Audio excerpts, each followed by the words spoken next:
Good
afternoon. Welcome to Capital Account. I'm Lauren Lister here in Washington, D.C. But those who've made a living exploiting them, remember this? It's a Crazy Eddie Christmas in August audio blowout blitz. Crazy Eddie's going to save you a blizzard of bucks on stereo rack systems, compact disc players, portable stereos, speakers, turntables, receivers, anything and everything in audio's on sale now. Actually, it was not Christmas in August. It was a giant fraud, one of the largest securities frauds uncovered during the 1980s. Look, here's the wanted poster for Crazy Eddie. And it really became a symbol for corporate fraud in the days before Enron and Bernie Madoff. It's still inspiring modern metaphor. Look, here's Ben Bernanke as Crazy Benny. Now, Crazy Eddie, for its part, engaged in various forms of fraud from the very beginning to the firm's implosion. They went public in between, defrauding investors. They cooked the books. There was massive inventory fraud to inflate profits and the value of the stock.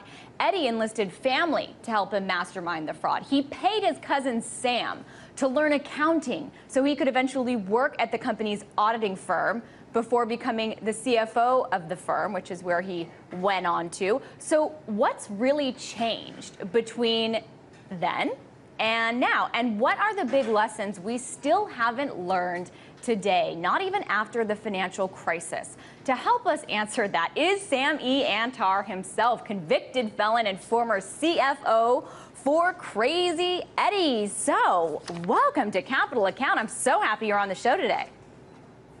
Thank you for having me on. Absolutely. It is my pleasure because, you know, what you did, that may have happened in the 80s, but it still seems like there are a lot of lessons to glean from it today as I'm sitting here years after the financial crisis where crimes went unpunished and in the wake of several failures of firms where it appears they just reached into customer segregated funds and took money to either pay for large offices or to help make margin calls for some trades that were going wrong. So looking back a little bit to 2005, when you started your website, you said on your website that given a lot of the changes that were going on, you predicted there would be a massive financial fraud that would really shake the financial system within the next 5 years. And hey, that happened. We had the financial crisis. So I guess I'm curious, since the financial crisis, what you think the state of fraud is in terms of the opportunity for it in the financial system and how it's being addressed.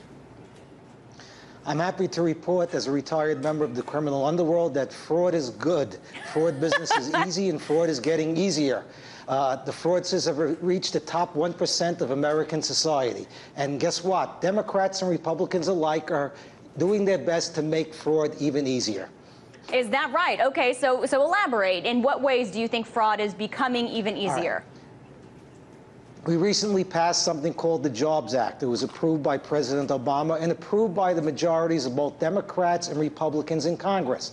The Jobs Act, in the guise of improving the economy, peels away at requirements for internal controls for public companies, peels away at various levels of oversight by the government, peels away at the requirements for audits, and it's going to make fraud easier. Anytime you take away a regulatory requirement, anytime you take away a level of oversight, anytime you take away checks and balances, the criminals are going to walk through the door.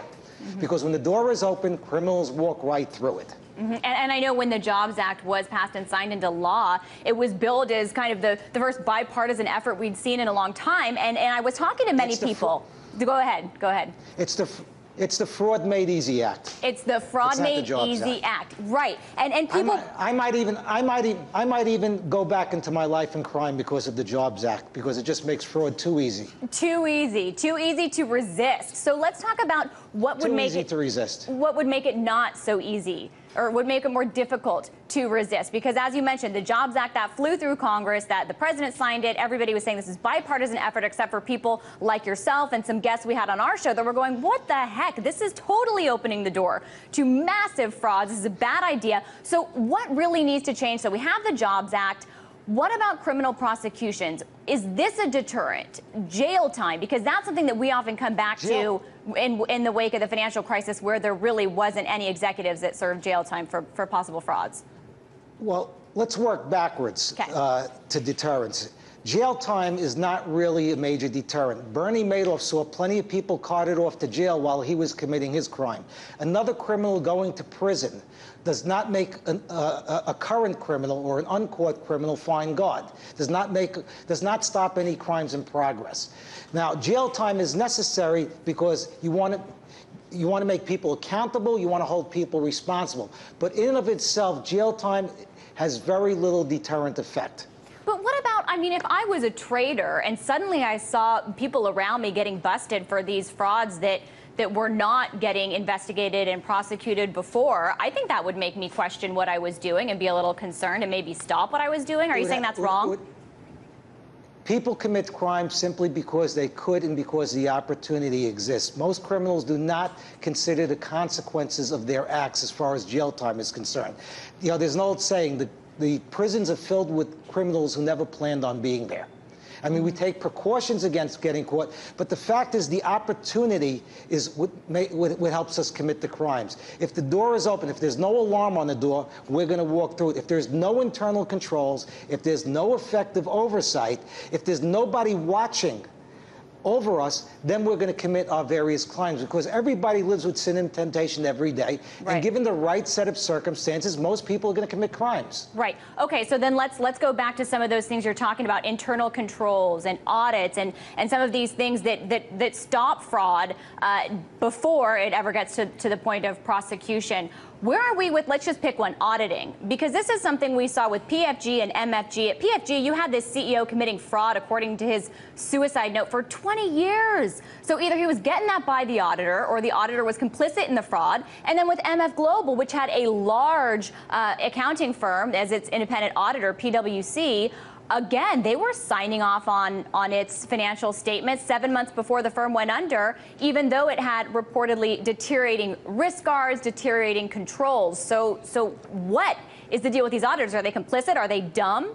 Do we have too high of expectations? Well, a little bit of everything. But let's start with the word audit. The word audit in of itself is a fraudulent term. It's meant to convey a sense of integrity to financial reports, but these are not really audits. They're limited compliance review of generally accepted accounting principles, which may or may not catch bookkeeping errors. They're not designed to find fraud.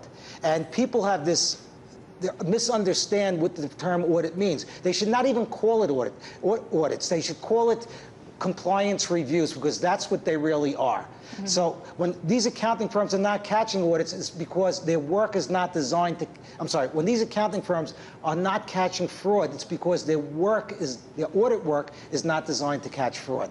It's only limited reviews to catch maybe bookkeeping errors, material bookkeeping errors. So audits by themselves are not a deterrent towards fraud. We need stronger audits. We need better educated accountants. We need more sophisticated people on audit committees. I mean, it's not just one specific problem. There's a multitude of problems that are coming into play that are making fraud easy.